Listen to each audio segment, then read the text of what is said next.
সকালের ক্লাসে একটু কম থাকে আর কি। সকালে ক্লাস, আমরা 8টায় ক্লাস করছি। কারণ কি 9টায় সকাল ছাত্রদের জন্য।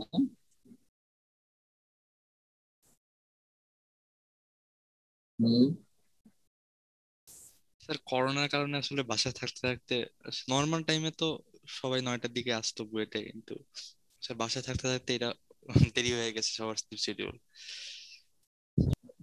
প্রতিদিনই কি 9টায় ক্লাসে এরকম হয় নাকি? জি স্যার।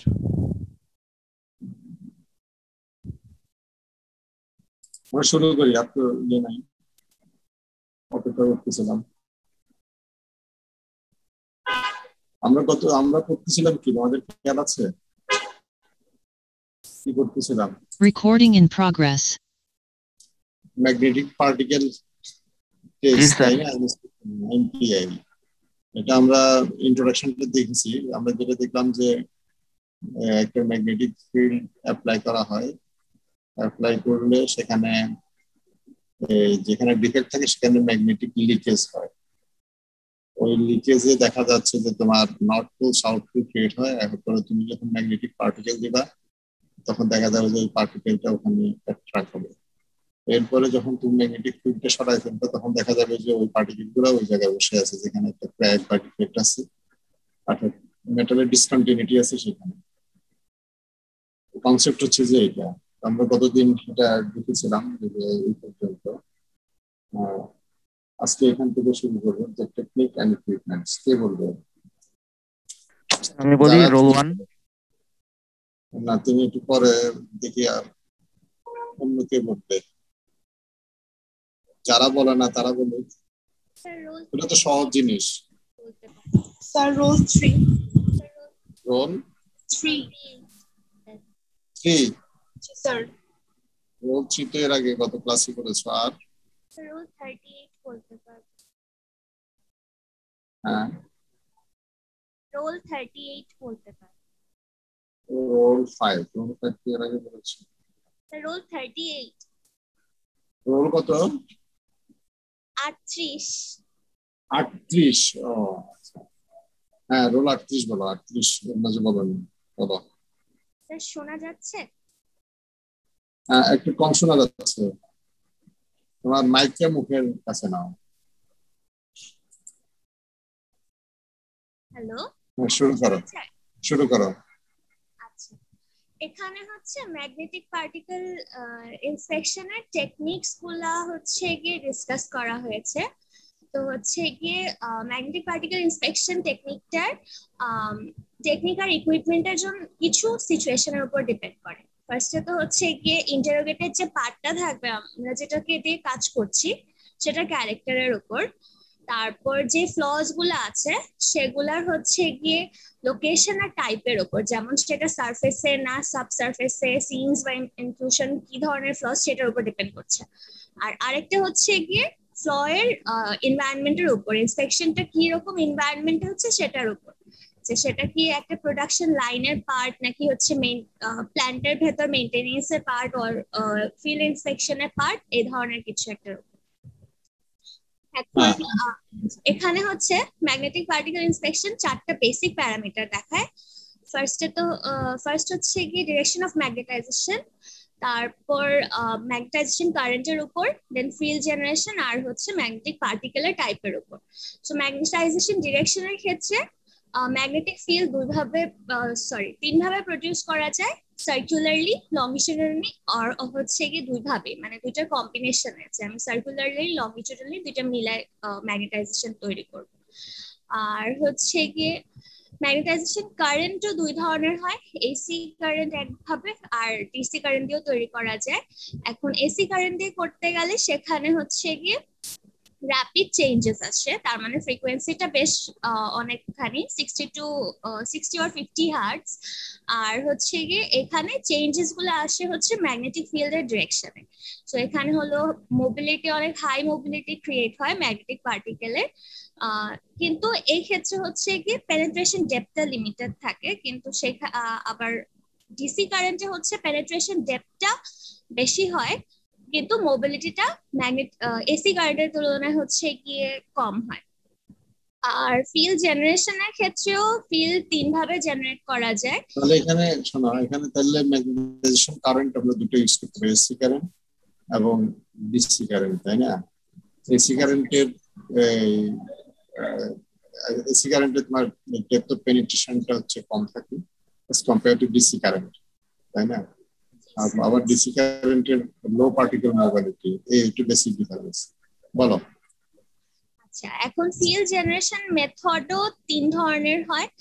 একটা হচ্ছে গিয়ে কারেন্ট ইনজেকশন করে, আর ম্যাগনেটিক ফিল্ড ইনজেকশন করে, অথবা হচ্ছে ইনডিরেক্ট কারেন্ট ইনজেকশন করে। এখন কারেন্ট ইনজেকশন করা বলতে বোঝাচ্ছে যে আমি পার্টের ভেতর দিয়েই হচ্ছে গিয়ে কারেন্ট ফ্লো করব।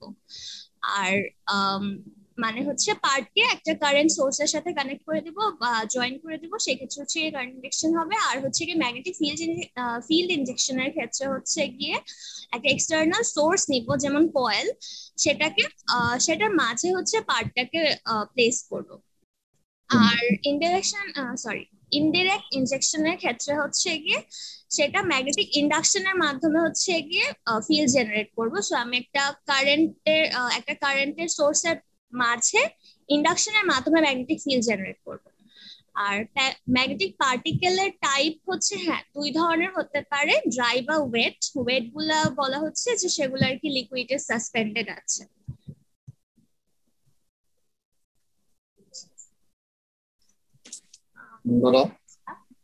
তাহলে হচ্ছে কি ম্যাগনেটাইজেশন ডিরেকশন কি ধরনের হবে? আমরা এর আগে হচ্ছে গিয়ে জেনেছি যে একটা লিকেজ ফিল্ড ক্রিয়েট হয় যদি একটা ফ্ল থাকে একটা পার্টের মধ্যে। সেখানে লিকেজ ফিল্ডটা বলতে বোঝাচ্ছে ফ্ল এর মধ্যে হচ্ছে গিয়ে আলাদা নতুন করে পোল ক্রিয়েট হওয়া, নর্থ আর সাউথ পোল ক্রিয়েট হওয়া। এই লিকেজ ফিল্ডটা হচ্ছে গিয়ে পার্টিকেলকে অ্যাট্রাক্ট করে, আর হচ্ছে গিয়ে সে কারণে ফ্ল ইন্ডিকেট করা যায়। এখন জেনারেলি ক্র্যাক হচ্ছে গিয়ে অনেক ন্যারো হয় আর লং হয়। সো হচ্ছে গিয়ে লিকেজ ফিল্ড হচ্ছে শুধুমাত্র যখন ম্যাগনেটাইজেশন ফিল্ডটা ক্র্যাক লেন্থের পারপেন্ডিকুলার হবে তখন ক্রিয়েট হয়। আর হচ্ছে গিয়ে ক্র্যাকের যে কোনো ওরিয়েন্টেশনে ইন্সপেকশনের জন্য 2টা বেসিক ম্যাগনেটাইজেশন প্রসেসেস ইউজ করা হয়, যেটা আমরা আগেও বলেছি, লংগিটিউডিনাল আর সার্কুলার। যে এই 2টার ক্ষেত্রে হচ্ছে গিয়ে মিউচুয়ালি পারপেন্ডিকুলার ফিল্ড ক্রিয়েট হয়। এখন লংগিটিউডিনাল ম্যাগনেটিক ফিল্ডের ক্ষেত্রে সেটা হচ্ছে গিয়ে পার্ট অ্যাক্সিস এর অ্যালং এ ক্রিয়েট হয়, আর হচ্ছে গিয়ে জেনারেলি পার্টের এন্ডে হচ্ছে গিয়ে নর্থ আর সাউথ পোল ক্রিয়েট করে। কিন্তু সার্কুলার ফিল্ডের ক্ষেত্রে হচ্ছে গিয়ে ফিল্ড যেটা ক্রিয়েট হয় সেটা পার্টের ভেতরে ক্রিয়েট হয়। এখন এই 2টা ক্ষেত্রেই অ্যাডিশনাল পোল ক্রিয়েট হয় হচ্ছে এই 2টা ক্ষেত্রে হচ্ছে অ্যাডিশনাল পোল বা হচ্ছে লিকেজ ফিল্ড ক্রিয়েট হয় হলো গিয়ে ফ্লজ যেখানে থাকবে। আর হ্যাঁ, এখন যদি আমাদের আরবিট্রারি ডিরেকশনে ফ্ল ইন্সপেকশন করতে হয় সেক্ষেত্রে অ্যাটলিস্ট 2টা সেপারেট ইন্সপেকশন করা যেতে পারে। কিন্তু যদি আমি ম্যাগনেটাইজেশন মেথডটা মাল্টি ডিরেকশনাল করি সেই ক্ষেত্রে আমি নাম্বার অফ ইন্সপেকশনটা কমাতে পারবো। এখন মাল্টি ডিরেকশন বলতে বোঝাচ্ছে যে ফিল্ডগুলা হচ্ছে গিয়ে ডিফারেন্ট ডিরেকশনে পয়েন্ট করবে, যেটা হচ্ছে গিয়ে অল্টারনেটিভলি আমি পার্টের মধ্যে অ্যাপ্লাই করব।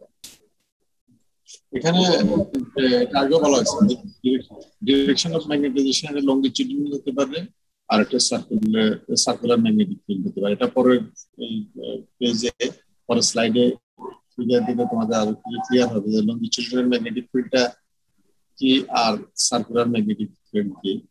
আর যেটা বলা হচ্ছে যদি এটা যে আরবিট্রারি ডিরেকশন যদি হয় তাহলে দেখা গেল যে তুমি লংগিটিউডিনালটা প্রথমে করে তারপর এটা যদি কাজ না হয় বা না হয় সার্কুলারটা করতে পারো। তো এটা করতে গেলে তো ডিফিকাল্ট শুধু না, এখন এটা নাই, এখন বলছি মাল্টি ডিরেকশনাল ম্যাগনেটাইজেশন মেথড একই ইকুইপমেন্টের ভিতর থাকে। তখন এটাকে ইউজ করে তখন এবার যে কোনো ডিরেকশনে ক্র্যাক থাকুক না কেন তুমি ম্যাগনেটিক ফিল্ড ভাবে তুমি ডিরেকশনটা চেঞ্জ করতে পারো আর কি এই স্যাম্পলের মধ্যে। হ্যাঁ বলো, এটা করো ছবিটা একটা আচ্ছা, লংগিটিউডিনাল ম্যাগনেটাইজেশন যেটা আমরা একটু আগেও জেনেছি, তো এটার ক্ষেত্রে যে ম্যাগনেটিক ফিল্ডটা ক্রিয়েট হয় সেইটা দুই ভাবে ক্রিয়েট করা যায়। একটা হচ্ছে গিয়ে এক্সটার্নাল কয়েল থেকে ম্যাগনেটাইজেশন করা যায়, যেটা কয়েলের ভেতরে আমি হচ্ছে কারেন্ট ফ্লো করব, আর মাঝে হচ্ছে গিয়ে আমার পার্টটা যেটাকে হচ্ছে ম্যাগনেটাইজ করছি সেটাকে রাখবো। অথবা হচ্ছে গিয়ে ম্যাগনেটিক ফিল্ড ইনজেকশন করব, মানে হচ্ছে গিয়ে ওই অবজেক্টের উপরে বা পার্টের ভেতরে হচ্ছে ম্যাগনেটিক ফিল্ড পাস করব একটা ইয়োকের সাথে, সেটাকে কন্ট্যাক্ট করে। এখন এখানে ফিগার এ তে হচ্ছে গিয়ে একটা কয়েল দেখানো হয়েছে। তো এই কয়েলের ভেতরে যখন কারেন্ট পাস করা হচ্ছে সেটার কারণে মাঝে যে একটা পার্ট রাখা হয়েছে যেটা আমাদের ইন্সপেকশনের জন্য ইউজ হচ্ছে, সো এই পার্টের মধ্যে হচ্ছে গিয়ে নন রিলেভেন্ট কিছু পোল ক্রিয়েট হচ্ছে, যেটা আমরা দেখতে পাচ্ছি যে দুইটা সাইডে হচ্ছে, যেটা আমরা একটু আগে দেখেছিলাম যে লংগিটিউডিনাল ম্যাগনেটাইজেশনে পোল গুলো হচ্ছে সাইডে ক্রিয়েট হয়, মানে পার্টের এন্ডে ক্রিয়েট হয়। আর বি ফিগারে হচ্ছে, হ্যাঁ বি ফিগারে সেটারই একটা 3D ইমেজ দেখানো হয়েছে প্রবাবলি।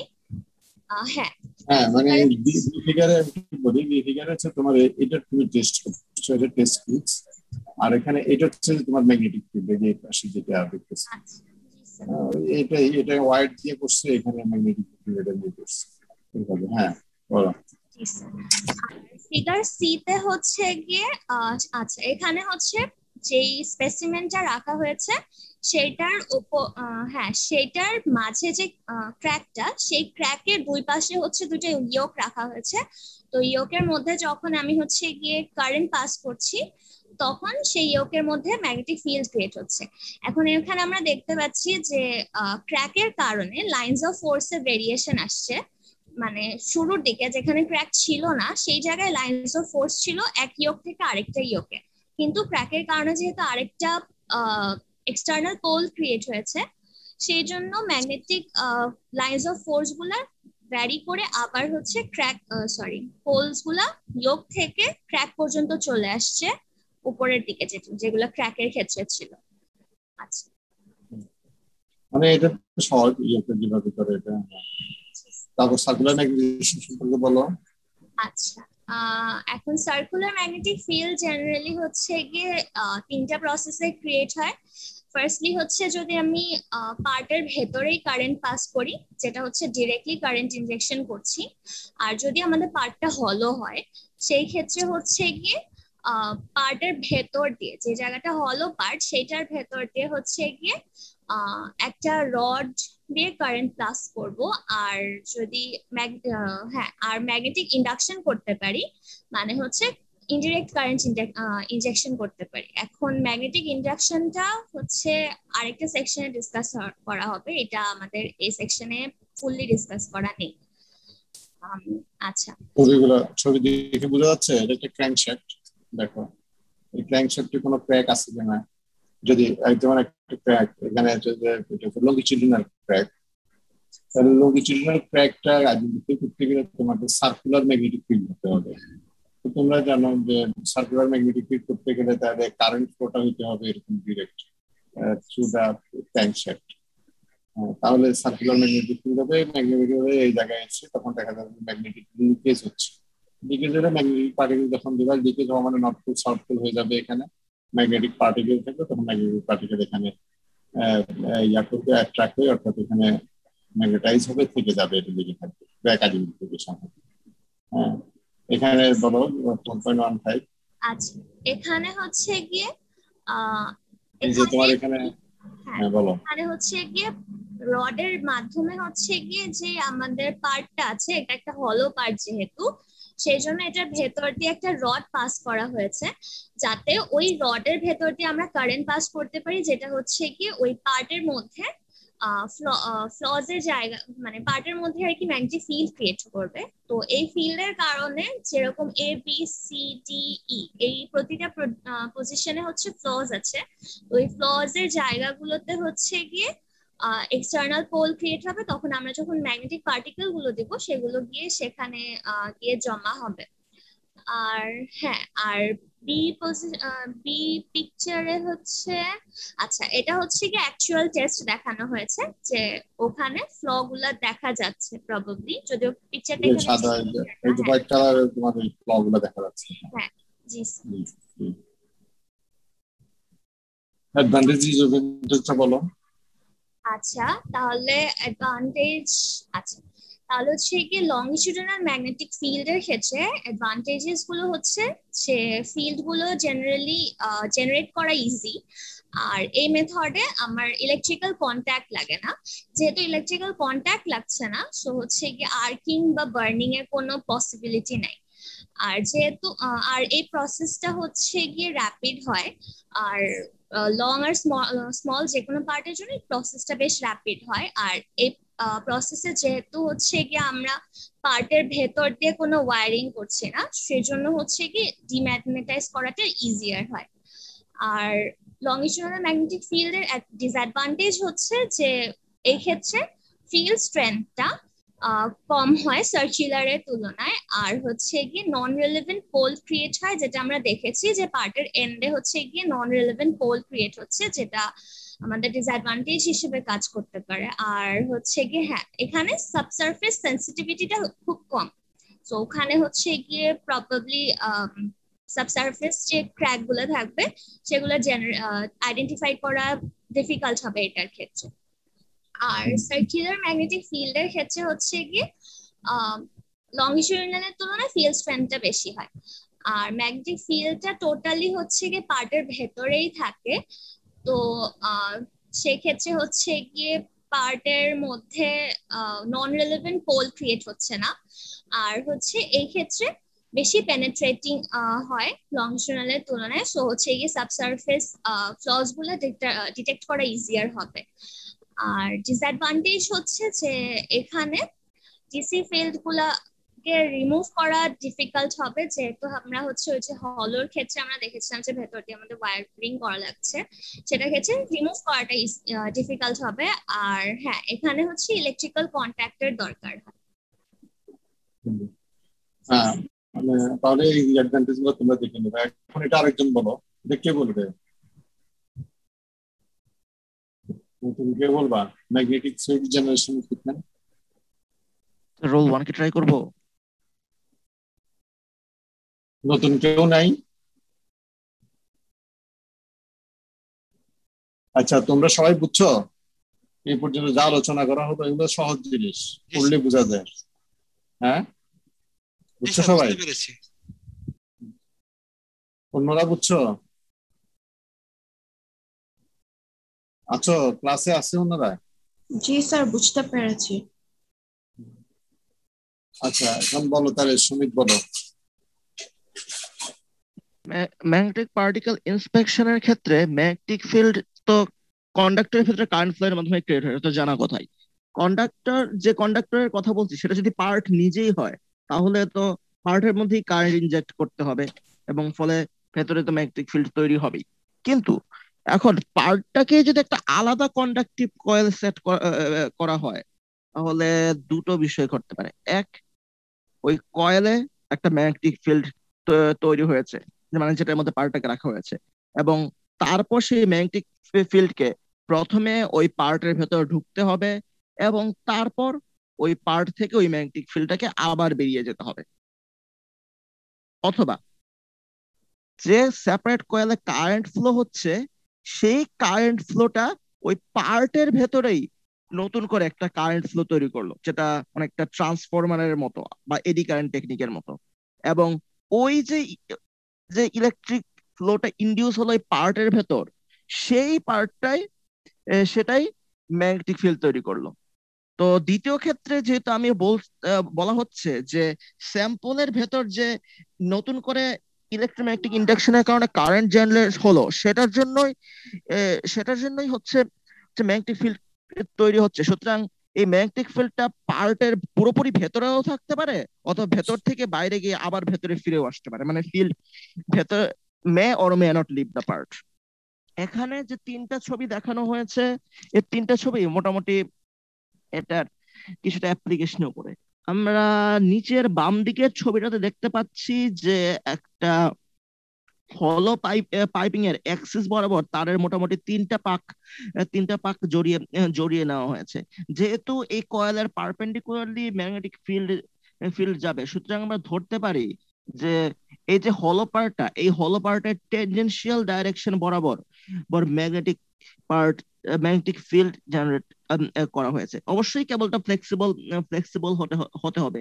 এখানে যে ইউনিটটার কথা বলা হয়েছে সেটা head and tail stock unit বলা হচ্ছে, এবং এটা তো অ্যাকচুয়ালি সার্কুলারলি ম্যাগনেটাইজ। কেননা আমরা যে বলছিলাম যে ট্যানজেনশিয়াল ইলেকট্রিক ফিল্ড জেনারেট, সেই ট্যানজেনশিয়াল ইলেকট্রিক ফিল্ড এই হেড এন্ড টেইল স্টক ইউনিটের ভেতরেই কিন্তু কি বলবো যে রোটেট করছে বলে ভুল হবে, মানে মানে সার্কুলারলি ফ্লাক্স লাইন গুলো রয়েছে।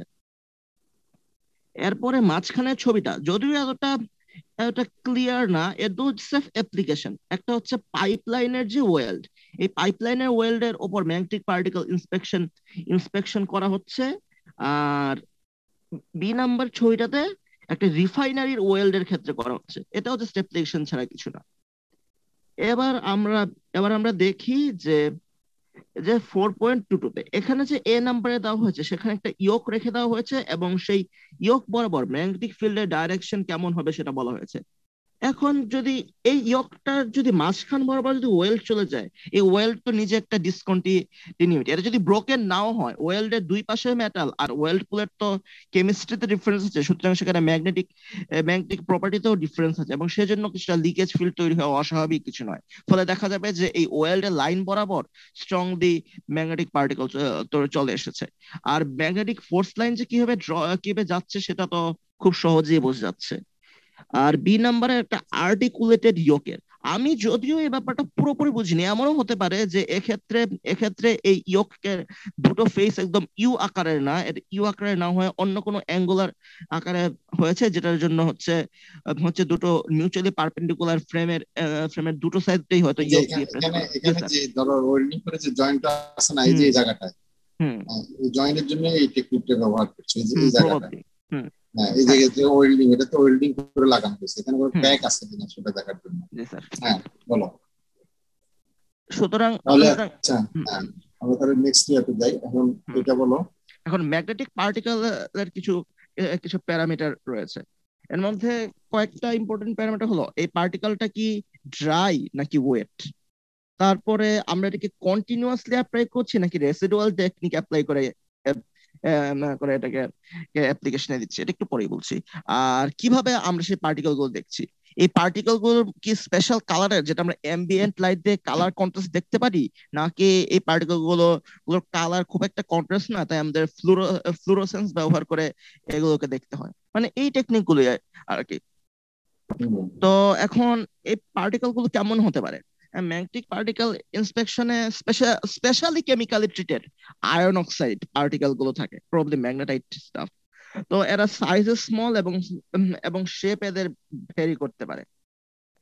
যে পার্টিকেল গুলো ব্ল্যাক কালারের এবং ড্রাই, সেগুলোর সেন্সিটিভিটি তো হাই, কিন্তু যেহেতু এর ব্ল্যাক, সুতরাং সব সময় যে এটা ভালো কন্ট্রাস্ট দেবে তা না, অনেক ক্ষেত্রে কন্ট্রাস্ট খারাপ হতে পারে।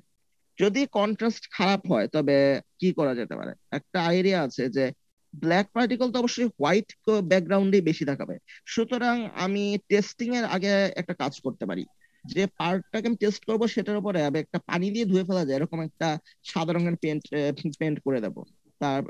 তারপর আমি এটাকে ম্যাগনেটিক পার্টিকেল ইন্সপেকশন করলে কোথায় কোথায় কালো কালো পার্টিকেল গুলো জমে আছে সেগুলো দেখবো। টেস্ট হয়ে গেল, আমি আবার হোয়াইট পেন্টটাকে ওয়াটার ওয়াশ করে নেবো। তো অধিকাংশ ক্ষেত্রে ম্যাগনেটিক পার্টিকেল ইন্সপেকশন যে পার্টিকেলের গায়ে কিন্তু ফ্লুরোসেন্টটা ইমপ্রেগনেটেড অবস্থায় থাকে, যার ফলে আমি যদি কোনো ইউভি বা হাই এনার্জি লাইট দিই তাহলে কিন্তু এই পার্টিকেল গুলো হচ্ছে ফ্লুরোসেন্ট মানে জল জল করে ওঠে, ফলে আমি সেটা ভালো করে দেখতে পাবো, ভিজিবিলিটি এনহ্যান্স হবে, এই আর কি। হ্যাঁ, মানে এখানে যেটা বলা হচ্ছে যে তোমার কন্ট্রাস্ট ক্রিয়েট করতে পারে। অনেক সময় যদি তোমার মেটেরিয়াল, অর্থাৎ এখানে মেটালিক মেটেরিয়াল, এই মেটেরিয়ালের সাথে যদি তোমার পার্টিকেলের কালার যদি এক হয়, তাহলে তুমি এটা যদি লেগেও থাকে তুমি বুঝবে না। সেই ক্ষেত্রে আলাদা পেইন্ট দিয়ে ওয়াশের তখন ফ্লুরোসেন্ট দিয়ে পিগমেন্ট দিয়ে তারপরে এগুলা পার্টিকেলটা করলে তখন এটা পুরো হয়ে বসে আসে। হ্যাঁ, মেথডস অফ অ্যাপ্লিকেশনটা বলো। ম্যাগনেটিক পার্টিকেল কন্টিনিউয়াস বা রেসিডুয়াল এই দুই রকম মেথডেই দেওয়া যেতে পারে। ম্যাগনেটিক পার্টিকেল টেস্টিং খুব ফরগিভিং এ অর্থে যে আমি যদি টেকনিক প্রিপারেশনও যদি কিছু একটা ভুল করি তাহলেও কিন্তু আমার এই ডিফেক্ট গুলো ডিটেক্ট করার মোটামুটি ভালো একটা চান্স থাকবে। কারণ আর ম্যাগনেটিক ফিল্ড কিন্তু স্যাম্পলে কিন্তু আমি যদি ইচ্ছাকৃত ভাবে যদি সরিয়ে আনি তাহলে কিন্তু ফিল্ড কিছুটা হলেও থাকবে। একবার যদি আমি ম্যাগনেটিক ফিল্ডটা অন রেখে এই পার্টিকেল গুলো ছড়িয়ে দিলাম, এই প্যাটার্ন ক্রিয়েট হলো। আমি যদি একটা লিকুইড খুব স্লোলি ফ্লো করতে থাকি, মানে খুব ফাস্ট ফ্লো না, তাহলে কিন্তু এই পার্টিকেল গুলো এই ফ্লো এর সাথে ওয়াশড হয়ে যাবে না, যেহেতু এটা ম্যাগনেটিক্যালি অ্যাট্রাক্টেড। আর যদি ফ্লোয়ের সাইজ যদি অনেক বড় হয় তাহলে কিন্তু রেসিডুয়াল রেসিডুয়াল ম্যাগনেটিক ফিল্ডও কিন্তু কিছুটা হলেও থেকে থেকে যাবে। তো আমি একটা কাজ করতে পারি, মানে একটা কাজ করা হয় টেকনিক্যালি, যে আমি যে পার্টটাকে টেস্ট করছি সেটা ম্যাগনেটাইজিং কারেন্ট থামিয়ে দেওয়ার পরেও কোনো একটা লিকুইড বাদ খুব স্লোলি ফ্লো করা হয়। এই মেথডটাকে বলা হচ্ছে স্লোপি কন্টিনিউয়াস মেথড। যার ফলে এই বড় বড় ফ্লো গুলো কিন্তু তখনও খুব স্ট্রংলি ভিজিবল হয়। অনেক অনেক প্ল্যান্টে অনেক পার্টেই এই টেকনিকেই ইউজ করা হয়। রেসিডুয়াল রেসিডুয়াল মেথডটা স্লোপি কন্টিনিউয়াস মেথডে একটু মডিফিকেশন বলতে পারে। এখানে আমি পার্টিকেল গুলো অ্যাপ্লাই করি ম্যাগনেটাইজিং ফোর্স তুলে নেওয়ার পর, মানে আমি যে কারেন্টটা দিয়ে ম্যাগনেটিক ফিল্ড তৈরি করছি সেই কারেন্টটা তুলে নেওয়ার পরেই কিন্তু আমি ম্যাগনেটিক ফিল্ডটা অ্যাপ্লাই করি। ব্যাপারটা এই না যে আমি কারেন্টও দিলাম আর ম্যাগনেটিক পার্টিকেলও দিলাম, তারপর কারেন্টটা তুলে আর কিছু একটা ফ্লো করলাম। আগে আমি কারেন্ট অ্যাপ্লাই করলাম কিন্তু কোনো ম্যাগনেটিক পার্টিকেল দিলাম না, কারেন্ট থামালাম, তারপর আমি এই ম্যাগনেটিক পার্টিকেল গুলো ছড়িয়ে দিলাম। এটা তখনই কাজ করবে যখন এই রেসিডুয়াল ম্যাগনেটিক ফিল্ড এতটা ভালো হবে যাতে ওই ক্র্যাকের সাইড গুলোতে বা ফ্লোয়ের সাইড গুলোতে significant amount of leakage field দেখা যাবে। এটা ওয়েট পার্টিকেল দিয়ে সাধারণত করা হয়। প্রবাবলি সারফেস টেনশনের ফলে এই রেসিডুয়াল ফিল্ডে পার্টিকেল গুলো আটকে থাকে, এরকম কোনো কারণ হতে পারে। এবং অবশ্যই এখানে যেহেতু ম্যাগনেটিক ফিল্ড আগে থেকে অ্যাপ্লাই করার পর খুব সামান্য ফিল্ডে রেসিডুয়াল অবস্থায় বাকি রয়েছে, এটা যে কন্টিনিউয়াস মেথডের চেয়ে কম সেন্সিটিভ হবে। মানে একই সাথে ম্যাগনেটিক ফিল্ডে অ্যাপ্লাই করলাম, ম্যাগনেটিক পার্টিকেল অ্যাপ্লাই করলাম, কোন কোন জায়গায় পার্টিকেল অ্যাট্রাক্ট আছে সেটা নোট করলাম, এরকম সিস্টেমের যেটা লেস সেন্সিটিভ হয় এটা তো আর বলার অপেক্ষা রাখে না। মানে এখানে তোমার যেটা হচ্ছে ম্যাগনেটিক পার্টিকেল গুলা মূল এখানে যে কথাগুলো আলোচনা করা হলো, ম্যাগনেটিক পার্টিকেলটা যদি তুমি পার্টের উপর দিচ্ছ ওই ম্যাগনেটিকের অ্যাটাচ থাকতে হবে। পার্ট এটা যদি অ্যাটাচ না থাকে, এটা যদি দেওয়ার সাথে সাথে আবার এটাকে যদি পড়ে যায় অথবা তুমি যখন আবার এটাকে পরিষ্কার করবে এখান থেকে সরে যায়, তাহলে তো তোমার এই যেই জায়গাটাতে ক্র্যাক থাকলো সেটা তোমার আর চিহ্নিত হলো না। তো সেই জন্য দুটো মেথড এখানে ডিসকাস করা হলো, যে এই দুটো মেথডে তুমি এই ম্যাগনেটিক পার্টিকেলটা তুমি যে পার্টে ইন্সপেক্ট করবা, যে পার্টে তুমি রিফ্লেক্ট অ্যানালাইসিস করবা, সেখানে তুমি এটা দিতে পারো। ডিম্যাগনেটাইজিং দ্য স্যাম্পল, এটা কেন করা হয় একটু বলি, তারপর তুমি একটু বলো। ডিম্যাগনেটাইজিং হচ্ছে যে কোনো একটা ম্যাগনেটাইজ করে যখন ম্যাগনেটিক পার্টিকেল টেস্ট করা হয়, ওই যে এর আগে একটু সমুদ্র ছিল যে সেটা হচ্ছে যে অনেক সময় এটা রিসিজুয়াল থেকে যায়, কি বলে ম্যাগনেটাইজেশন থেকে ম্যাগনেটিক ফিল্ড থেকে যায়, ম্যাগনেট হয়ে যায়, এটা তো লেগে থাকলে পরবর্তীতে এই পার্ট নামই হচ্ছে এনডি। অনেক সময় দেখা যায় যে ক্র্যাক যদি এক্সপোজ করেও কিন্তু ক্র্যাক যদি এরকম থিন হয় বা এটা একটা রিকোয়ারমেন্টস থাকে, অনেক সময় ইউজ করা যায় এটাকে।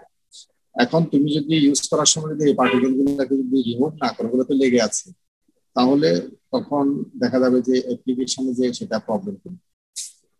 তো সেই জন্য তখন এই পার্টিকেল গুলাকে রিমুভ করতে হয়। এই পার্টিকেল গুলা দেখা যায় যে তুমি যদি ম্যানুয়ালি বিভিন্ন ক্লথ দিয়ে বা বিভিন্ন ভাবে করো তাহলে দেখা যায় তাও থেকে যায়। এটাকে ক্লিন করার জন্য মেইন যেটা করতে হবে যে পার্টটাকে তোমার ডিম্যাগনেটাইজ করে দিতে হবে। যে রেসিডুয়াল যে ম্যাগনেটিক ফিল্ড ওখানে আছে, ম্যাগনেটাইজ হয়ে আছে, সেটাকে ডিম্যাগনেটাইজ করতে হবে। এখানে সে কথাটা হচ্ছে ডিম্যাগনেটাইজিং স্যাম্পল। বলো। আমরা তো কিছুক্ষণ আগেই দেখলাম যে ম্যাগনেটিক পার্টিকেল ইন্সপেকশনের পরও কিছুটা রেসিডুয়াল ফিল্ড থেকে যায়। এই রেসিডুয়াল ফিল্ডটাকে অনেক ক্ষেত্রে ইউজ করা হয়, কিন্তু যখন আমার এই টেস্টিং শেষ হয়ে গেল তখন এরপরে যদি আমার কিছু এক্সট্রা প্রসেসিং বা আবার সার্ভিসে প্লেস করতে চাই, তাহলে কিন্তু আমাকে যে সামান্য ম্যাগনেটিক ফিল্ড আছে এটাকেও সরাতে হবে। এখন কেন কিভাবে সরাতে হবে তার কয়েকটা উদাহরণ দেওয়া আছে। আমি যদি প্লেটিং, পেইন্টিং বা ক্লিনিং করতে চাই, তাহলে দেখা যাবে যে আমি সারফেসটা আস্তে আস্তে গ্রাইন্ড করে স্মুথ করছি। যে পার্ট গুলো ম্যাগনেটাইজ হয়ে আছে, সেখানে গিয়ে আমি যে ফেরোম্যাগনেটিক মেটেরিয়ালটাকে টেস্ট করলাম, সেই টেস্ট করা পার্টিকেল গুলো ওই ম্যাগনেটাইজ এলাকায় লেগে আছে, ফলে চিপস আর স্মল পার্টিকলস এগুলোকে আমি সহজে রিমুভ করতে পারবো না। It's kind of manage. এখন মেশিং এবং গ্রাইন্ডিং এর ক্ষেত্রে একই কথা, যে চিপ গুলো ম্যাগনেটিক জায়গায় একদম আটকে থাকবে, ক্লিঙ্গিং চিপস, এটা আমার ফিনিশের কোয়ালিটিটাই খারাপ করে দেবে। আর আমরা আমরা যখন ওয়েল্ডিং করেছিলাম ME347, তখন আমরা দেখেছিলাম যে আর্ক ওয়েল্ডিং এর যে ইলেকট্রিক আর্ক, সেটা যেহেতু চার্জ পার্টিকেল ফ্লো করছে, এই আর্কের মধ্যেও একটা ম্যাগনেটিক ফিল্ড আছে, এবং এই আর্কের ম্যাগনেটিক ফিল্ডের সাথে এই রেসিডুয়াল ম্যাগনেটিক ফিল্ড কাজ করে। আমি যেই জায়গা বরাবর বা যে লাইন বরাবর ওয়েল্ড করতে যাচ্ছি, সেই লাইন বরাবর ওয়েল্ড না হয়ে তার ডানে বামে সরে যায়। বোঝাই তো যাচ্ছে এরপরে ওয়েল্ডিং এর কোয়ালিটি কতটা খারাপ হতে পারে। এখন গিয়ারের মাঝখানে যদি এরকম ছোট ছোট পার্টিকেল ম্যাগনেটিজমের কারণে আটকে থাকে, তখন তাহলে গিয়ার যখন ঘুরবে তখন সেই ম্যাগনেটিক পার্টিকেল তো এই গিয়ারের মেটিং সারফেস কে আস্তে আস্তে ক্ষয় করে ফেলবে না? আর যদি ম্যাগনেটিক সেন্সিটিভ ইনস্ট্রুমেন্ট হয়, তাহলে তো অবশ্যই এটার অ্যাকুরেসিটা রিডিউসড হয়ে যাবে, কেননা রেসিডুয়াল ম্যাগনেটিক ফিল্ড কোথায়, কোন পয়েন্টে, কোন ট্র্যাকে আছে, সেটা তো আমি সার্ভিসের সময় কন্ট্রোল করতে পারবো না। এমনকি যদি পার্ট যদি সার্কুলার ফিল্ডও থাকে, মানে যে ফিল্ডের কোনো এক্সটার্নাল ইরিলেভেন্ট পোল নেই, তাহলেও কিন্তু তাদের ডিম্যাগনেটাইজ করতে হবে। আমরা যদি ভেবে থাকি যে ম্যাগনেটিক পোলটা তাদের ভেতরেই আছে, তাহলে আমাদের কোনো এক্সট্রা পোল ক্রিয়েট হচ্ছে না, তাহলে ডিম্যাগনেটাইজ করার দরকার নেই। কিন্তু না, যদি আমি এটাকে গ্রাইন্ডিং, ড্রিলিং বা মেশিনিং করতে চাই, তাহলে কিন্তু সার্কুলার ফিল্ডে আমাকে ডিম্যাগনেটাইজ করতে হবে, কেননা সামান্য গ্রাউন্ডিং, ড্রিলিং বা মেশিনিং করলে সেই রেসিডুয়াল সার্কুলার ফিল্ডেই কিন্তু ওই রেসিডুয়াল ক্র্যাক বা রেসিডুয়াল যে চিপড আউট সারফেস, সেখানে ফিল্ড তৈরি করতে পারবে এবং সেখানে পার্টিকেলকে আটকে রাখতে পারবে। তো আমরা তো ম্যাগনেটিজম থেকে আমরা এই জেনারেল কনসেপ্টটা জানি যে একটা ফেরোম্যাগনেটিক ম্যাটেরিয়ালে যদি ফিল্ড অ্যাপ্লাই করি এবং আবার যে ফিল্ডটা রিমুভ করি, তাহলে ম্যাগনেটিজমটা কিছুটা থেকেই যায়। তো এখন আমরা এটাকে কিভাবে রিমুভ করবো? আমরা 11-12 বা এখানে ME323 আমরা হিস্টেরিসিস সম্পর্কে কিছুটা পড়ছি। আমরা যদি এক্সটার্নাল ফিল্ড অ্যাপ্লাই করি, যে ডাইরেকশন চেঞ্জ করে এবং এটা ইন্টেন্সিটি আস্তে আস্তে কমাতে থাকি, তবে আমরা মনে মনে একটু কল্পনা করি, হিস্টেরিসিস লুপকে ভিজুয়ালাইজ করতে করতে আমরা বুঝে ফেলতে পারবো যে শেষ পর্যন্ত গিয়ে এই হিস্টেরিসিস শ্রিঙ্ক করতে করতে রেসিডুয়াল ম্যাগনেটিজমের একদম অলমোস্ট নেগলিজেবল হয়ে যাবে। আমরা সেই স্টেটে বলতে পারি এই পার্টটা ডিম্যাগনেটাইজ হয়ে গেছে। মানে মূল কথা, আমাদের একটা এসি ফিল্ডে রাখতে হবে, যেটার ফিল্ড স্ট্রেংথ আস্তে আস্তে কমাতে হবে। কমানো যখন শেষ, তখন স্যাম্পলটাও ডিম্যাগনেটাইজ হয়ে গেছে বলে আমরা ধরে নিতে পারি। এটা তোমরা বুঝছো সহজ ডিম্যাগনেটাইজ কিভাবে করো? তোমরা তো ম্যাগনেটিক প্রপার্টি বা ম্যাগনেটিক ফিল্ড এগুলো সম্পর্কে ফিজিক্স বা প্রপার্টিজ অফ ম্যাটেরিয়ালস তোমরা এখনো পড়ো নাই? আমাদের ME323 প্রপার্টিজ অফ ম্যাটেরিয়ালস, এটা ফিজিক্যাল প্রপার্টিজ অফ ম্যাটেরিয়ালস, এটা চলছে, পড়া হয়েছে, এই টার্মে চলছে। ও আচ্ছা, কে পড়াচ্ছেন এটা? জি স্যার, এটা জাস্ট দুটো কয়েল স্প্রিং এর ছবি দেওয়া আছে। না মানে কে পড়াচ্ছে, মানে ওই যে ম্যাটেরিয়ালস কে পড়াচ্ছে? ও, ওটা পড়াচ্ছেন মুক্তাদির বিল্লাহ স্যার। ও আচ্ছা, সেখানে এগুলো ডিসকাস করার কথা, কিছু আসার কথা। হ্যাঁ হ্যাঁ হ্যাঁ বলো, এটা স্যার। বলো। তো এখন আমরা দুটো কয়েল স্প্রিং এর ছবি দেখতে পাচ্ছি, যেগুলোকে ম্যাগনেটিক পার্টিকেল ইন্সপেকশন দিয়ে টেস্ট করা হয়েছে। কয়েল স্প্রিং যখন আমরা এক্সটেনশন কম্প্রেশন করা হয়, তখন কিন্তু এর মধ্যে অনেক ধরনের স্ট্রেস কাজ করতে থাকে। তো তো এটা কয়েলের যে লুপ, এই লুপের ট্রান্সভার্স ডাইরেকশন বরাবর কিছু কিছু ক্র্যাক হতে পারে, যেটা কয়েল স্প্রিং আমরা দেখতে পাচ্ছি। এটা ম্যাগনেটিক পার্টিকেল ইন্সপেকশন দিয়ে খুব ইজিলি ডিটেক্ট করা যাবে। আবার এই যেহেতু এখন এই স্প্রিংটা এক্সপ্যান্ড কন্ট্রাক্ট বারবার হচ্ছে, এখানে অবশ্যই একটা ফ্যাটিক জেনারেট হচ্ছে, এবং এই ফ্যাটিক এর কারণেও কিন্তু কিছুটা ক্র্যাক জেনারেট হচ্ছে। এটা দেখা যাচ্ছে। এই দুটো গেল। এই দেখো, এটা হচ্ছে যে ভার্টিক্যাল ছিল, তাই না একটা, আর এটা হচ্ছে হেলিক্যাল, মানে এটা এক্সিস এর সাথে এক্সিস 45 ডিগ্রি আছে। এখন আমার কথা হলো যে এখানে তোমরা ম্যাগনেটিক ফিল্ড ক্রিয়েট করার জন্য কারেন্টটা কিভাবে অ্যাপ্লাই করবো আমরা দেখি। প্রশ্নটা বুঝতে পারছো? জি স্যার। আমাকে শুনতে পাচ্ছ? জি স্যার, শুনতে পেয়েছি। যে এই যে ভার্টিক্যাল ক্র্যাক, এটার জন্য তুমি যে ম্যাগনেটিক ফিল্ড তৈরি করবা তাহলে তোমার কারেন্ট ফ্লো করবা, তাই না? কারেন্ট ফ্লো করার জন্য কয়েলটাকে তুমি ফ্লেক্সিবল কয়েলটাকে কিভাবে পেঁচাবা? উম, একটা কাজ করা যেতে যেতে পারে যে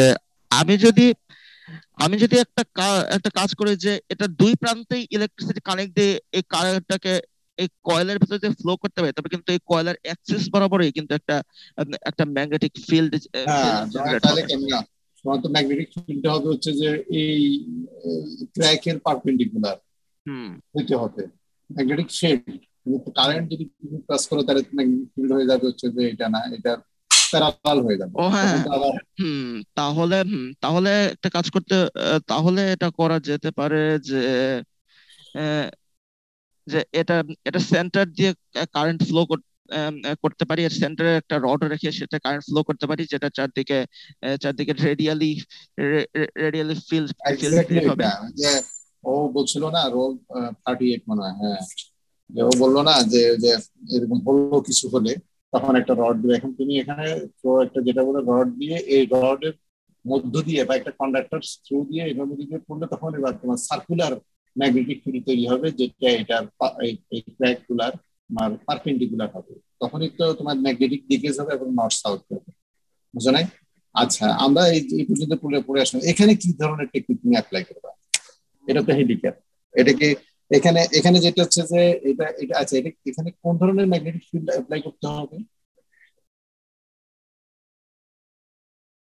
সার্কুলার না লংগিটিউডিনাল? তোমরা দেখছো না দুইটা ম্যাগনেটিক ফিল্ড? এই আমার কথা শুনতে পাচ্ছ? জি স্যার। এখানে কোন ফিল্ড অ্যাপ্লাই করতে হবে? কিছুক্ষণ আগে তো স্যার বললাম যে সার্কুলারটাই প্রবাবলি অ্যাপ্লাই করা ভালো। প্রবাবলি কি এটা কনফার্ম? কোনটা প্রবাবলি? কি প্রবাবলি না। প্রবাবলি মানে তাহলে দুইটাই হতে পারে, সার্কুলার না হয় লংগিটিউডিনাল। লংগিটিউডিনালে কিছুটা প্রবলেম হবে ডিটেকশন এই বলো, ক্ষেত্রে। সুমিত বললো, অন্য কে কি বলবা? রোল 38 বলতে পারবা? তুমি তো এটা এক্সপ্লেন করছো। এই ক্র্যাক গুলাকে আইডেন্টিফাই করার জন্য এখানে কি ধরনের ম্যাগনেটিক ফিল্ড দিতে হবে? লংগিটিউডাল না সার্কুলার? স্যার সার্কুলারটা ইউজ করা বেটার। সার্কুলারটাই বেটার। তাহলে লংগিটিউডাল করা যাবে?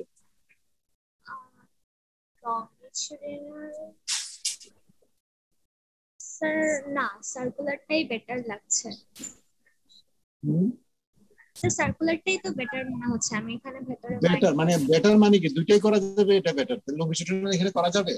লংগিটিউডাল না স্যার, সার্কুলারটাই করতে হবে। তোমরা সার্কুলার আর লংগিটিউডাল ডেফিনিশন দেখছো না? ফিল্ড তো এটা। আচ্ছা, এটাতে বলো, এটাতে কি ধরনের তুমি ম্যাগনেটিক ফিল্ড সার্কুলার না এই লংগিটিউডাল করবা এটা আইডেন্টিফাই করার জন্য? জি স্যার, এটা বলো, কে বলতে পারবা? রোল 11।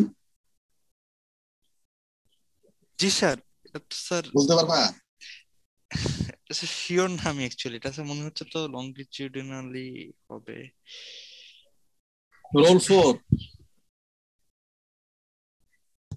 Sir circular. সার্কুলার হলে তো তাহলে পারপেন্ডিকুলার হলো না, তো ইনক্লাইন্ড হয়ে গেল না। এটা তো পুরোপুরি লিকেজটা ওইভাবে আসবে না, আসলেও এটা অত পাওয়ারফুল হবে না। এটা প্রথম একটা ফর্মুলা বলা হয়েছিল যে তোমার ক্র্যাক যদি করতে হয় ম্যাগনেটিক ফিল্ডটা পারপেন্ডিকুলার হইতে হবে, এটা থাম্ব রুল। তাহলে ম্যাগনেটিক লিকেজটা ভালো হবে, নর্থ সাউথ পোল ভালোভাবে তৈরি হবে। সেক্ষেত্রে তুমি ম্যাগনেটিক পার্টিকেল যদি দাও তখন এটা ওখানে লেগে থাকবে, অ্যাট্রাক্ট হবে, ম্যাগনেটাইজড হবে। স্যার আমার মনে হয় যে সার্কুলার লংগিটিউডাল দুটোতেই তো স্যার 45 ডিগ্রি অ্যাঙ্গেলই হবে, দুই ক্ষেত্রেই ফটো। সুতরাং আমার মনে হয় বেস্ট হবে যে আমরা যদি ধরো কম্বিনেশনেই আমরা যদি অল্টারনেটিভলি বা সাইমালটেনিয়াসলি অ্যাপ্লাই করি। হ্যাঁ, কম্বিনেশনের একটা নাম দেওয়া আছে তো। রোল 38 কি পড়ছিলাম মনে আছে? জি স্যার, একটা কম্বিনেশনেরও পার্ট ছিল। কি নাম ছিল এটা? পড়ছো তো তুমি? মাল্টি ডিরেকশনাল কথাটা ছিল না? জি স্যার, মাল্টি ডিরেকশনাল একটা ইয়া ছিল যে মাল্টি ডিরেকশনাল মাল্টি ডিরেকশন মানে কি? তুমি সার্কুলার এবং এই কি বলে এটাকে লঙ্গিটিউডিনাল, এটা তো এটার ইন বিটুইন, তুমি এটা সার্কুলারও করতে পারবা, লঙ্গিটিউডিনাল করতে পারবা, এবং তুমি ইন বিটুইন, মানে আসলে তো ইন বিটুইনই সব চলে আসবে, তাই না? জি স্যার। তোমার জিরো ধরলে, সার্কুলারটাকে জিরো ধরলে আর লঙ্গিটিউডিনালটাকে তুমি যদি 90 ধরো, তাহলে সব তো এর মধ্যেই চলে আসবে। তুমি এর ভিতরে যদি ফিল্ডটাকে যদি রোটেট করতে পারো তাহলে তো কাজ হয়ে যাবে, ওইটা অ্যাপ্লাই করতে হবে, বুঝছো? ঠিক আছে, আমরা এটা শেষ করলাম। আমি নেক্সট স্লাইড আবার শুরু করি। আমি চাচ্ছি যে আগামী ইয়াতে আর ছোট ছোট ছোট একটা ক্লাস আছে, 2টা ক্লাস আছে। এরপরে আমরা মানে এই সপ্তাহে আমরা শেষ করে দিব আশা করতেছি। সেই জন্য আমি এটা একটু স্টার্ট করি। এটা পড়ে আসার কথা ছিল, বলছিলাম নাকি পড়ে আসতে? এটা জি স্যার। বলছিলাম। ঠিক আছে, এখানে হচ্ছে যে আরেকটা মেথড নন ডিস্ট্রাকটিভ এডি কারেন্ট মেথড। হ্যাঁ, এডি কারেন্ট মেথডেও আমরা এনডিআই ডেরিভেশন করতে পারি, অর্থাৎ নন ডিস্ট্রাকটিভ এভলিউশনটা করতে পারি। তো এডি কারেন্ট কিভাবে কাজ করে, আসলে তোমাদেরকে যে বইটা দেওয়া আছে, আমি আবার বলতেছি, সেটা কিন্তু অনেক বেশি দেওয়া, ইন ডিটেইল সেখানে এক্সপ্লেন করা। ওইটা একটা ডেপথ, মানে অনেক ডেপথে আলোচনা করা আছে। আসলে এটা এক্সপার্ট যারা তাদের জন্য, এটা পড়ে যাতে এক্সপার্ট হতে পারে। তোমাদের অত দরকার নেই। এখানে স্লাইড যেগুলো আছে, স্লাইড গুলো তোমরা দেখে নিবা, না বুঝলে ওখান থেকে তোমরা সাপোর্ট দিবা। এডি কারেন্ট এটা কে বলবে? এটা তো পড়া ছিল আজকে। জি স্যার, আমি রোল 1। রোল 1 তুমি তো বলছো, অন্য কে বলবে দেখি? রোল 11 অনেকদিন বলে নাই, রোল 11 বলো। জি স্যার, সো তাহলে শুরু করি। সেটা হচ্ছে এডি কারেন্ট হচ্ছে আরেকটা হচ্ছে একটা তুমি কি সুস্থ হয়েছো? জি রোল স্যার, 11। জি স্যার সুস্থ হয়েছে স্যার, ওই সপ্তাহটা একটু কষ্ট ছিল। হুম। জি স্যার, সো হচ্ছে এডি কারেন্ট হচ্ছে আমাদের একটা আরেকটা খুব কমন হচ্ছে ডিটেকশন পলিসি, যেখানে হচ্ছে আমরা হচ্ছে মেটাল, এখানে বলতেছে খুব কমন মেটাল ডিটেক্টর হিসেবে ইউজ করা যায়। তো এটা নাম দেখে বোঝা যাচ্ছে এডি কারেন্ট মানে হচ্ছে অ্যাকচুয়ালি আমরা স্পেসিফিক সারফেস কারেন্ট ফেনোমেনা দিয়ে তোমাদের এটা একটু বলে, তোমাদের তুমি একটু দ্রুত যেতে পারো, কারণ হচ্ছে যে এডি কারেন্ট কি জিনিস সেটা তোমরা খুব ভালো জানার কথা। এতক্ষণ জি স্যার, আমরা ল্যাবও করেছিলাম, অ্যাটমিক সবাই এনার্জি জানার কথা, দেখছি। জানার কথা না? জি স্যার। করছো না? সবাই তো করছে, তাই না? এই কথা বলো, অন্যরা বলো, এডি কারেন্ট কি জিনিস, Yes, sir. কিভাবে এডি কারেন্ট তৈরি হয়, এটা তো সবাই জানার কথা। তাহলে দ্রুত তুমি এটা বলে যাও। বলো। জি স্যার, তো হচ্ছে মানে ইয়াতে এডি কারেন্ট তো আমরা জানি, তাহলে কিভাবে হয়েছে। তো আমরা একটু জেনারেল আইডিয়া হচ্ছে যে আমরা এখানে যখন ইনপুট দিব তখন হচ্ছে কারেন্টের ডেন্সিটিটা খুব, কারেন্টের ফ্রিকোয়েন্সিটা খুব ইম্পর্টেন্ট জিনিস, যেটার উপর ডিপেন্ড করে আমরা হচ্ছে বিভিন্ন কন্ডিশন মেজার করতে পারি। লাইক হচ্ছে হার্ডনেস হতে পারে, থিকনেস হতে পারে, তারপর করোশন হতে পারে, ডিফেক্ট, পোরোসিটি। এখন কথা হচ্ছে একটা জেনারেল আইডিয়া হচ্ছে এডি কারেন্টের ক্ষেত্রে হচ্ছে আমরা ওই ম্যাটেরিয়ালের স্পেসিফিক প্রপার্টি লাইক কন্ডাক্টিভিটি বা ম্যাগনেটিক পারমিয়াবিলিটি এগুলো হচ্ছে মাপতেছি। তো এরকম জিনিস যদি আমি মাপি তাহলে আমরা বলতে পারবো একটা ম্যাটেরিয়াল জাস্ট হচ্ছে অক্সিডেশন হয়ে গেছে বা অক্সিডেশন হয় নাই, দুটার মধ্যে ডিফারেন্স কি আমি বলতে পারবো। সো লাইক করোশন মাপতে পারবো। তো পোরোসিটি থাকলে যে রকম ইলেকট্রিক্যাল কন্ডাক্টিভিটি দিবে, পারমিটিভিটি দিবে, ওরকম অন্য ক্র্যাক ছাড়া একদম বাল্ক হলে দিবে না। তো এরকম এইভাবে হচ্ছে আমরা খুব ইজিলি মডুলেট করতে পারবো। আর আরেকটা জিনিস হচ্ছে যে আরেকটা হচ্ছে খুব, এটা যদি যদি প্রপার্টির কথা বলি তাহলে যেটা হচ্ছে কন্ডাক্টিভ ম্যাটেরিয়ালে, স্পেশালি হচ্ছে মেটালের ক্ষেত্রে, মেটালে এটা খুব ভালো ওয়ার্ক করে। যদি একেবারে লো কন্ডাক্টিভিটি বলি, লো কন্ডাক্টিভিটি তো ওয়ার্ক করে লাইক গ্রাফাইট, তারপর হচ্ছে এপক্সি কম্পোজিট, এগুলোতে ওয়ার্ক করে। বাট মানে একেবারে লাইক ইনার্ট যেমন লাস্ট জাস্ট প্লাস্টিক, এটাতে অ্যাকচুয়ালি এডি কারেন্ট কোনো প্রোভাইড দিবে না, কারণ ইলেকট্রিক কন্ডাক্টিভিটি বা ম্যাগনেটিক পারমিয়াবিলিটিতে তেমন কোনো চেঞ্জ থাকবে না।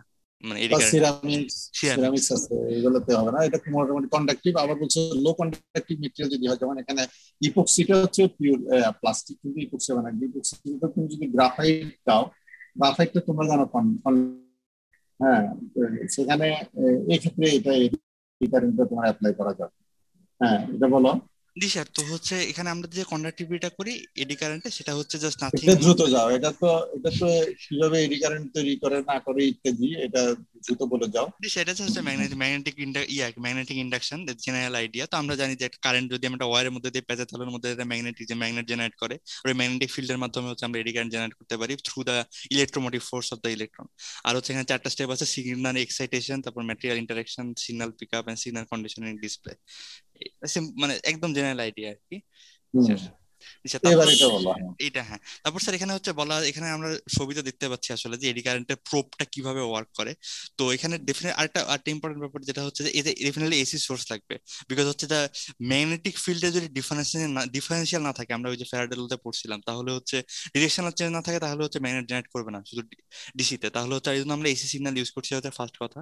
তারপর এখানে হচ্ছে বিভিন্ন অ্যাক্সেসরি দেওয়া আছে। তো প্রথমে কথা হচ্ছে এক্সাইটেশন কয়েল আছে। এক্সাইটেশন কয়েলটা হইতেছে যে এই বাম দিকের পোর্শন, আচ্ছা মাউস দেখা যাচ্ছে না। আচ্ছা, এখানে এক্সাইটেড দেখাই আছে অ্যারো দিয়ে যে এক্সাইটেশন কয়েল, যেটার মাধ্যমে হচ্ছে মানে অ্যাকচুয়ালি কারেন্টটা আসতেছে, এসে হচ্ছে ম্যাগনেটিক প্রপোর্শন জেনারেট করতেছে। আর এই হচ্ছে লাইনগুলো ম্যাগনেটিক ফিল্ডের ডিরেকশনটা কি বোঝাচ্ছে?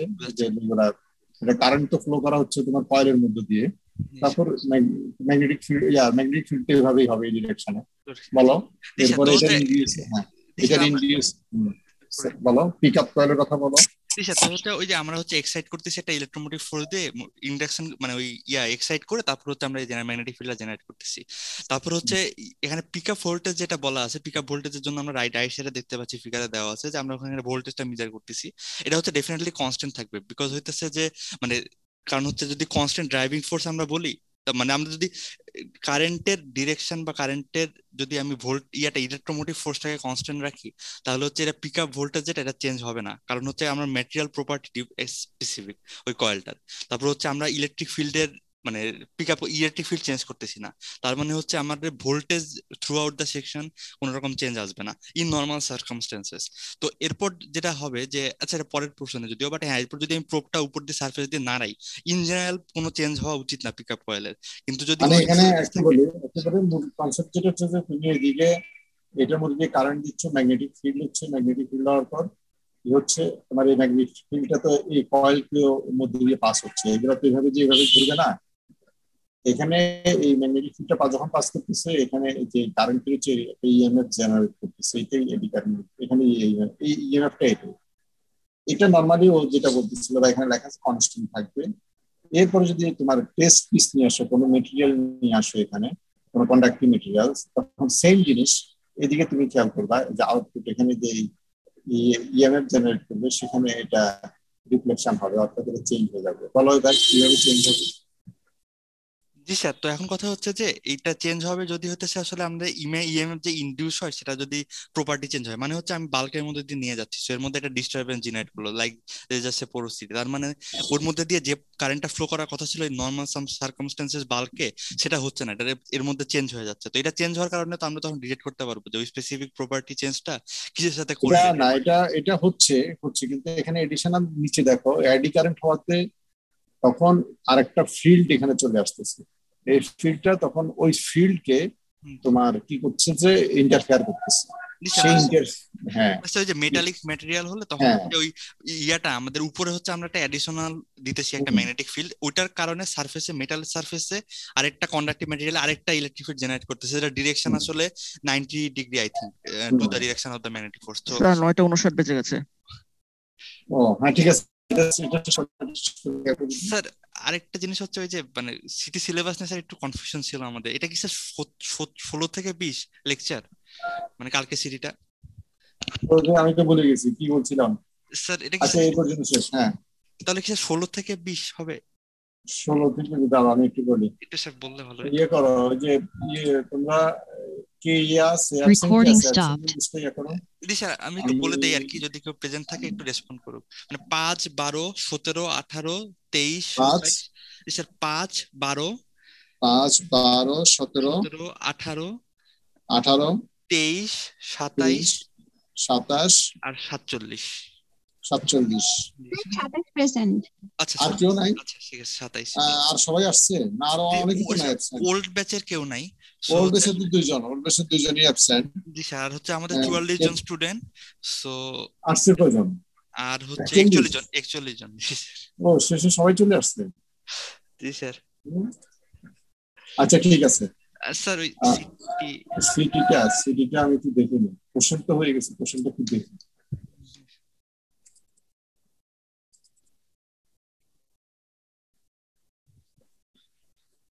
সিটি 3 না তোমাদের? জি স্যার। সিটি 3টা তো ছিল ইয়ার উপর, ওই যে তোমার এক্সআরএফ ছিল। জি স্যার। হ্যাঁ এক্সআরএফ, তারপর হচ্ছে যে ইডিএস, এগুলোর উপরই। ইডিএস হ্যাঁ মোট কথা ইডিএস হচ্ছে যে হ্যাঁ স্পেকট্রোস্কোপি অ্যানালাইসিস যেটা আছে, এক্সআরএফ, ইডিএস, এগুলা, ইডিএস ইন ইলেকট্রন মাইক্রোস্কোপ, এক্সআরএফ, এগুলা আর কি। আচ্ছা আচ্ছা এইউএস টা নাই না? এক্সপিএস হ্যাঁ ইউএস, এক্সপিএস এইউএস এটা নাই স্যার? না না ওটা নাই, ওটা নাই, আচ্ছা আচ্ছা ওটা ছাড়া। আচ্ছা স্যার ঠিক আছে, দিছেন কবে দিচ্ছ পরীক্ষা, কবে দিচ্ছ? স্যার কালকে। ওই আমি জানি না তো, আমাকে বলো না ও, একটু। আচ্ছা স্যার স্যার হচ্ছে তাহলে কালকে কখন? স্যার কালকে তো ক্লাস আছে। আচ্ছা সকালে তাহলে স্যার 8:20 ঠিক আছে, সকাল 8:10।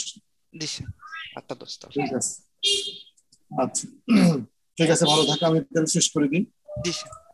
আচ্ছা, আসসালামু আলাইকুম।